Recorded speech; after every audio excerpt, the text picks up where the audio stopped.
Graça e paz, meu irmão, gratidão damos a Deus. Nesse dia 25 de março de 2026, a gente vai seguir nas nossas meditações no livro de Jeremias, hoje no capítulo 29. E o nosso versículo de trabalho será o versículo 5. Nele diz assim: constrói casas e habitai nelas e plantar jardins e comei o seu fruto. Temos aqui um cenário, ora interessante, ora de esperança.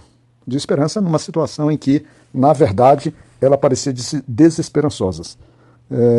Jeremias, ele manda carta para as pessoas que estão no cativeiro. As cartas elas são endereçadas segundo as escrituras, ela é endereçada para os sacerdotes, para os profetas e para todo o povo a quem Nabucodonosor tinha levado para o cativeiro de Jerusalém, para a Babilônia.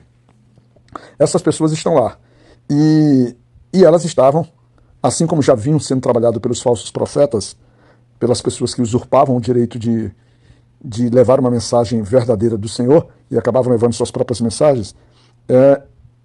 Essas pessoas, elas estavam, além de desesperançosas, na verdade elas estavam sendo enganadas por diversos profetas mentirosos. E Jeremias, na verdade, ele manda uma carta, Ele manda uma carta sobre a orientação do Senhor, em que nessa carta, como nós já lemos no versículo 5, ele manda construir casas e habitar nela. Por quê? Porque a mentalidade que o povo deveria visualizar é que o amanhã que eles esperavam não seria tão amanhã, seria um pouco depois do amanhã. Seria um período longo.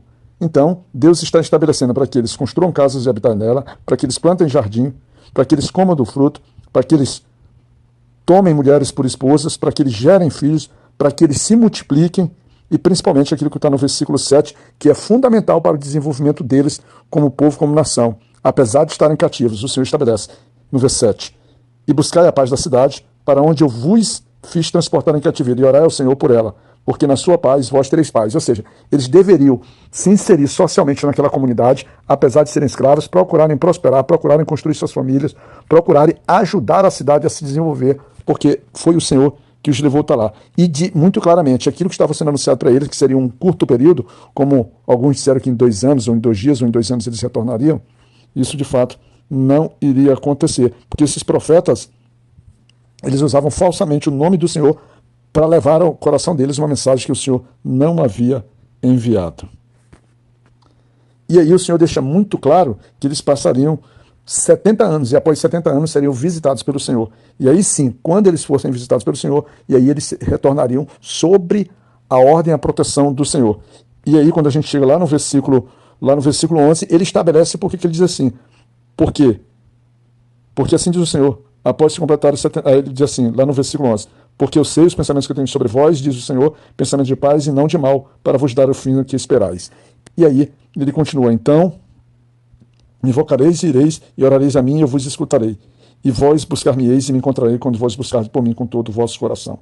Esse tempo, então, na verdade, é um tempo para que o próprio povo consiga compreender e consiga perceber que o tempo que eles estão passando lá é um tempo de purificação, um tempo de cuidado do Senhor, porque, como está estabelecido na palavra, o pensamento do Senhor é pensamentos de paz e não de mal para o povo. Mas o povo, assim, não compreendia e estava sendo alimentado de uma forma equivocada.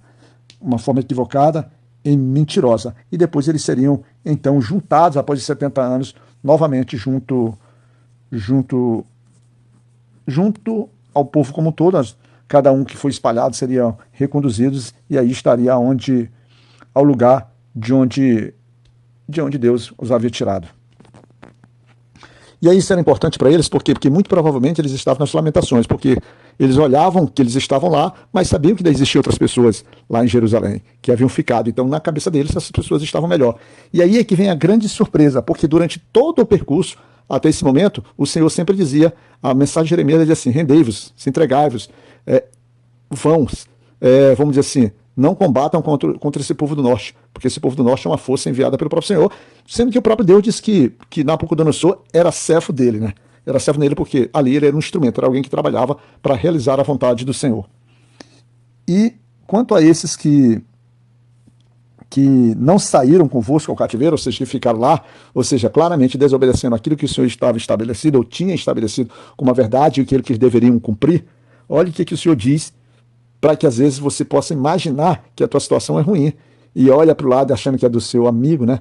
Que aparentemente não está na mesma tribulação, no mesmo sofrimento que você, mas olha o que o Senhor manda dizer para eles. Assim diz o Senhor dos Exércitos, versículo 17. Eis que eu enviarei sobre eles a espada, a fome e a peste, e os farei semelhantes a figos podres, que não podem ser comidos de tão ruim que os são. E ele continua, e eu os perseguirei com a espada, com a fome e com a peste, e os entregarei para serem espalhados para todos os reinos da terra, para serem uma maldição e uma sombra e um assobio, e uma desonra no meio de todas as nações para onde eu os levei. Desobediência. Tá vendo? Então, num versículo como esse, a gente consegue enxergar claramente que às vezes que é necessário que nós estejamos no lugar, na posição que Deus estabeleceu para a gente do que de fato aquilo que a gente acha, acredita que é melhor para a gente. E o Senhor estabelece isso porque durante todo o tempo eles rejeitaram as palavras, eles não escutaram o que o Senhor diz assim, mesmo o Senhor enviando para eles, durante o tempo todo, homens que madrugavam, homens que se esforçavam diariamente, levando a palavra, levando a mensagem, mas eles não escutaram. E Jeremias é um exemplo vivo disso. E um pouco mais na frente, quando a gente chega ali, mais na frente surge um personagem chamado Semaías, que ele é chamado de Unelamita. Esse personagem, muito semelhante a outros personagens, ele, olha só, ele apregoava mentiras para o povo, apregoava esperança no coração para o povo, ele mandava cartas para o povo, cartas como se fossem cartas divinas, com a autoridade do Senhor, levantando o sacerdote Sofonias contra Jeremias. Porque ele chamava Jeremias de louco, dizia que Jeremias fazia-se, colocava-se como um profeta do Senhor, enquanto que, na verdade, ele é que era louco, ele é que mentia, né? E ele levava, então, os sacerdotes a convencer a levar o Jeremias para o tronco e para a prisão. Era isso que ele estava falando. Então, quando chega um pouquinho na frente, dizendo isso, dizendo na tronco, por quê? Porque Jeremias levava mensagem para o povo, dizendo que ali o cativeiro seria longo, conforme o Senhor determinava lá nos 30 anos, e o absurdo eles terem que construir casa para vós e habitar nelas. Então, Sofonias ler esta carta aos ouvidos de Jeremias, o profeta, e o Senhor então responde para Jeremias, dizendo que Semaías, o Nelamita, ele profetizava coisas que ele não havia enviado, e ele fazia o povo, né?